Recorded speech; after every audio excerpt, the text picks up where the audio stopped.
విజయవాడ ఇంద్రకీలాద్రిపై శ్రీ కనకదుర్గమ్మ అమ్మవారిని ఎంపీ కేశినేని శివనాథ్ కుటుంబ సమేతంగా దర్శించుకున్నారు.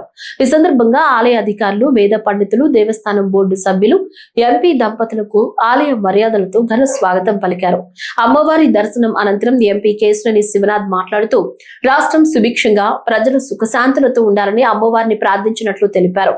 రానున్న బడ్జెట్ సమావేశాల్లో రాష్ట్రానికి మేలు జరగాలని, కేంద్రం నుంచి నిధుల కేటాయింపు మరింతగా జరగాలని అమ్మవారిని వేడుకున్నానన్నారు.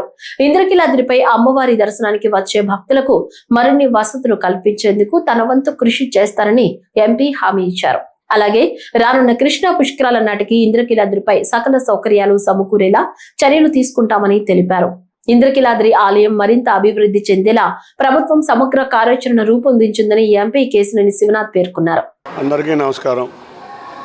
ఇవాళ ఉదయం అమ్మవారిని దర్శించుకుని రాష్ట్రం సుభిక్షంగా ఉండాలి, రేపు రాబోయే బడ్జెట్ సమావేశాల్లో రాష్ట్రానికి చక్కగా న్యాయం జరగాలి, అన్నిటికన్నా ముఖ్యంగా అమ్మవారి ఆశీస్సులతో అమ్మవారికి దర్శనానికి వచ్చే భక్తులకి సకల సౌకర్యాలు కలిగే విధంగా రేపు రాబోయే పుష్కర సమయానికి అమ్మవారి భక్తులకు అందరికీ కూడా తిరుమలలో లాగా వైకుంఠ కాంప్లెక్స్ అట్లా ఏ విధంగా ఉందో అదేవిధంగా అమ్మవారికి కాంప్లెక్స్, క్యూ కాంప్లెక్సే కాదు, భక్తులు కూర్చునే విధంగా వసతులు ఉండాలి అని ఇటువంటివన్నీ కోరుకుని అమ్మవారిని ప్రార్థించడం జరిగింది. తప్పక అమ్మవారి ఆశీస్సులతో అమ్మవారి గుడికి వీటన్నింటినీ సాధించడమే కాకుండా రాష్ట్రం సుభిక్షంగా ఉండేటట్లు పార్లమెంట్లో చక్కటి బడ్జెట్ రూపొందిస్తా దాంట్లో రాష్ట్రానికి మరిన్ని నిధులు వచ్చే విధంగా ఉండాలని కోరుకుంటూ జరుగుతుంది.